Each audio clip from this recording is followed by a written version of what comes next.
of the United States, Mr. J.D. Vance, who was here last year as senator, and we are very happy that he has come back to Munich, and we are very much looking forward to his speech. Please welcome Vice President J.D. Vance.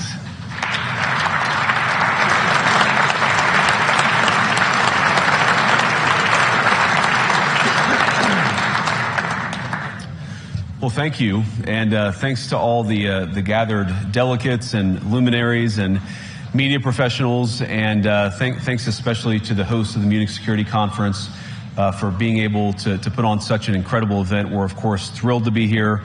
We're happy to be here. And, you know, one of the things that I wanted to talk about today is, of course, our shared values. And, you know, it's great to be back in Germany. As you heard earlier, I was here last year as United States Senator. I saw Foreign Secretary David Lammy, and joked that both of us last year had different jobs than we have now. But now it's time for all of our countries, for all of us who have been fortunate enough to be given political power by our respective peoples, to use it wisely to improve their lives. And I want to say that, you know, I was fortunate in my time here to spend some time outside the walls of this conference over the last 24 hours. And I've been so impressed by the hospitality of the people, even as, of course, as they're reeling from yesterday's horrendous attack. And the first time I was ever in Munich was with my wife, actually, who's here with me today, on a personal trip. And I've always loved the city of Munich, and I've always loved its people. And I just want to say that we're very moved, and our thoughts and prayers are with Munich and everybody affected by the evil inflicted on this beautiful community. We're thinking about you, we're praying for you, and we will certainly be rooting for you in the days and weeks to come. Now,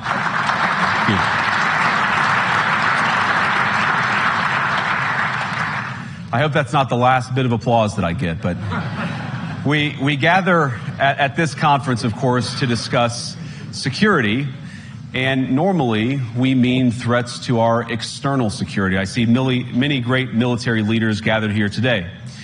But while the Trump administration is very concerned with European security and believes that we can come to a reasonable settlement between Russia and Ukraine, and we also believe that it's important in the coming years for Europe to step up in a big way to provide for its own defense, the threat that I worry the most about vis-a-vis Europe is not Russia, it's not China, it's not any other external actor.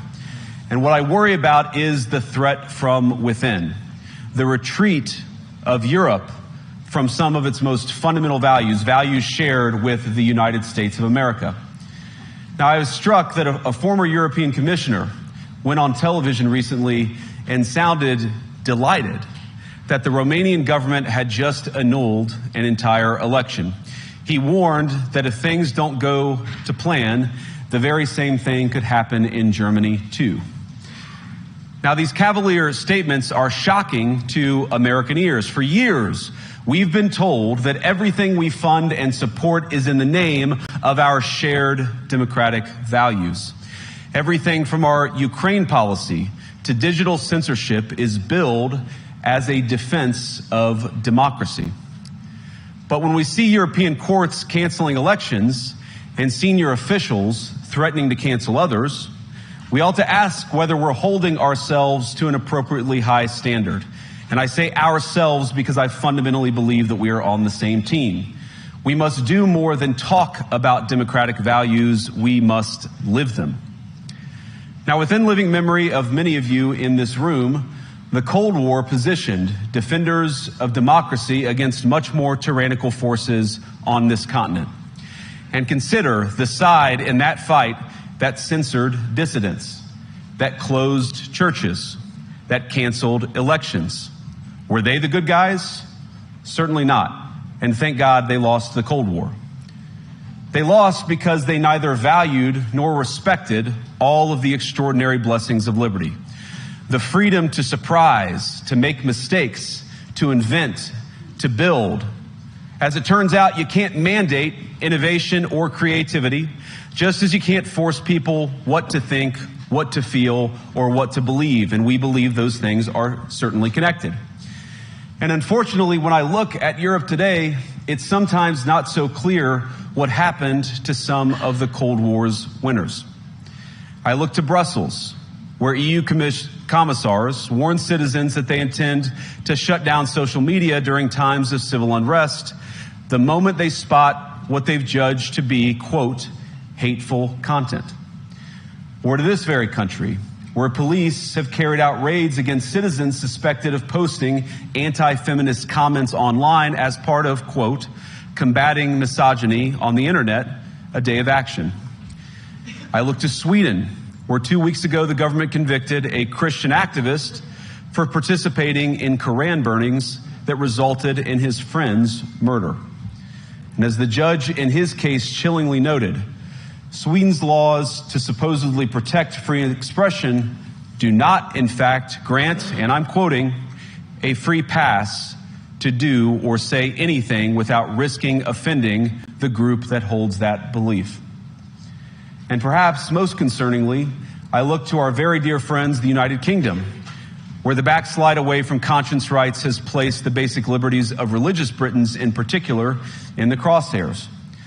A little over 2 years ago, the British government charged Adam Smith Connor, a 51-year-old physiotherapist and an Army veteran, with the heinous crime of standing 50 meters from an abortion clinic and silently praying for 3 minutes. Not obstructing anyone, not interacting with anyone, just silently praying on his own.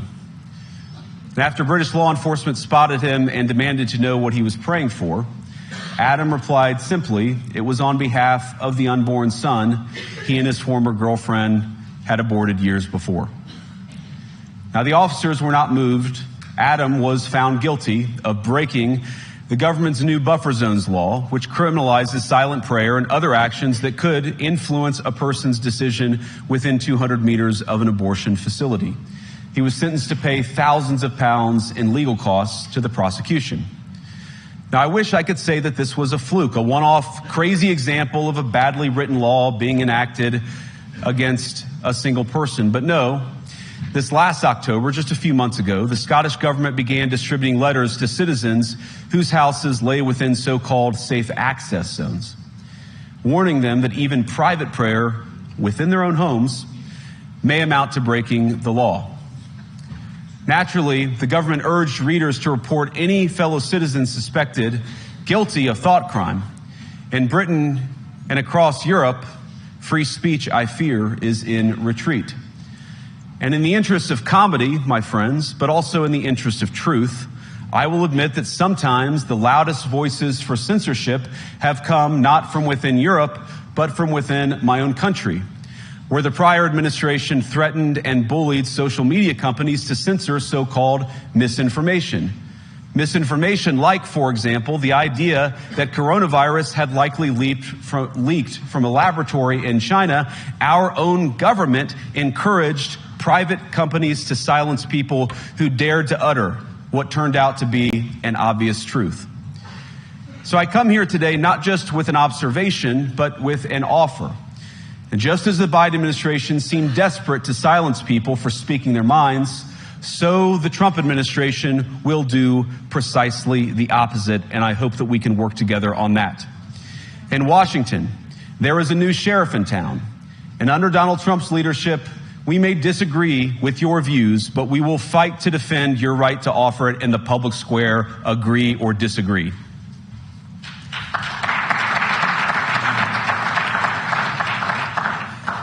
Now, we're at the point, of course, that the situation has gotten so bad that this December, Romania straight up canceled the results of a presidential election based on the flimsy suspicions of an intelligence agency and enormous pressure from its continental neighbors. Now, as I understand it, the argument was that Russian disinformation had infected the Romanian elections.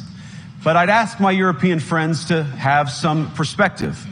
You can believe it's wrong for Russia to buy social media advertisements to influence your elections. We certainly do. You can condemn it on the world stage even. But if your democracy can be destroyed with a few $100,000 of digital advertising from a foreign country, then it wasn't very strong to begin with. Now, the good news is that I happen to think your democracies are substantially less brittle than many people apparently fear. And I really do believe that allowing our citizens to speak their mind will make them stronger still. Which, of course, brings us back to Munich, where the organizers of this very conference have banned lawmakers representing populist parties on both the left and the right from participating in these conversations. Now, again, we don't have to agree with everything or anything that people say. But when when political leaders represent an important constituency, it is incumbent upon us to at least participate in dialogue with them. Now, to many of us on the other side of the Atlantic, it looks more and more like old entrenched interests hiding behind ugly Soviet-era words like misinformation and disinformation, who simply don't like the idea that somebody with an alternative viewpoint might express a different opinion or, God forbid, vote a different way or, even worse, win an election. Now, this is a security conference, and I'm sure you all came here prepared to talk about how exactly you intend to increase defense spending over the next few years in line with some new target. And that's great, because as President Trump has made abundantly clear, he believes that our European friends must play a bigger role in the future of this continent. We don't think, you hear this term, burden sharing, but we think it's an important part of being in a shared alliance together that the Europeans step up while America focuses on areas of the world that are in great danger. But let me also ask you, how will you even begin to think through the kinds of budgeting questions if we don't know what it is that we're defending in the first place? I've heard a lot already in my conversations, and I've had many, many great conversations with many people gathered here in this room. I've heard a lot about what you need to defend yourselves from, and of course that's important. But what has seemed a little bit less clear to me, and certainly I think to many of the citizens of Europe, is what exactly it is that you're defending yourselves for. What is the positive vision that animates this shared security compact that we all believe is so important? And I believe deeply that there is no security if you are afraid of the voices, the opinions, and the conscience that guide your very own people. Europe faces many challenges, but the crisis this continent faces right now, the crisis I believe we all face together, is one of our own making. If you're running in fear of your own voters, there is nothing America can do for you. Nor, for that matter, is there anything that you can do for the American people who elected me and elected President Trump. You need democratic mandates to accomplish anything of value in the coming years. Have we learned nothing that thin mandates produce unstable results? But there is so much of value that can be accomplished with the kind of democratic mandate that I think will come from being more responsive to the voices of your citizens. If you're going to enjoy competitive economies, if you're going to enjoy affordable energy and secure supply chains, then you need mandates to govern, because you have to make difficult choices to enjoy all of these things. And of course, we know that very well in America. You cannot win a democratic mandate by censoring your opponents or putting them in jail, whether that's the leader of the opposition, a humble Christian praying in her own home, or a journalist trying to report the news. Nor can you win one by disregarding your basic electorate on questions like who gets to be a part of our shared society. And of all the pressing challenges that the nations represented here face, I believe there is nothing more urgent than mass migration. Today, almost 1 in 5 people living in this country moved here from abroad. That is, of course, an all-time high. It's a similar number, by the way, in the United States, also an all-time high.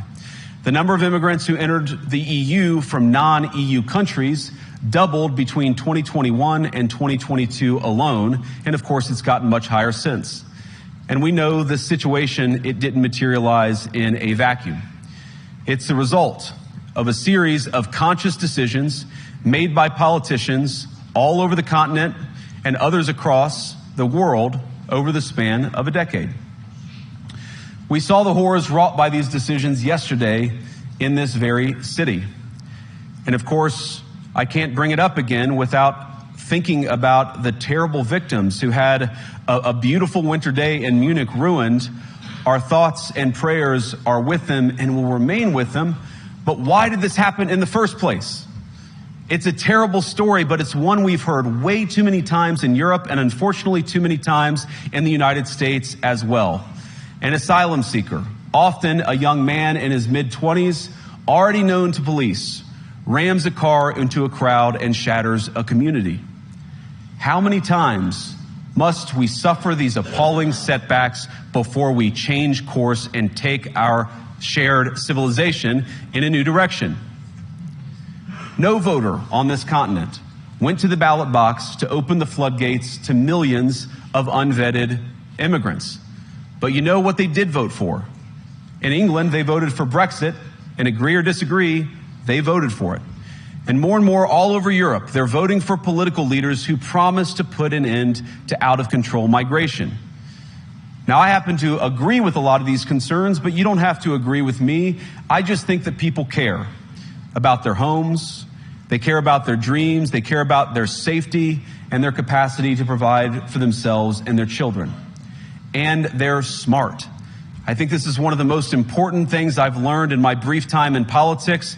Contrary to what you might hear a couple mountains over in Davos, the citizens of all of our nations don't generally think of themselves as educated animals or as interchangeable cogs of a global economy.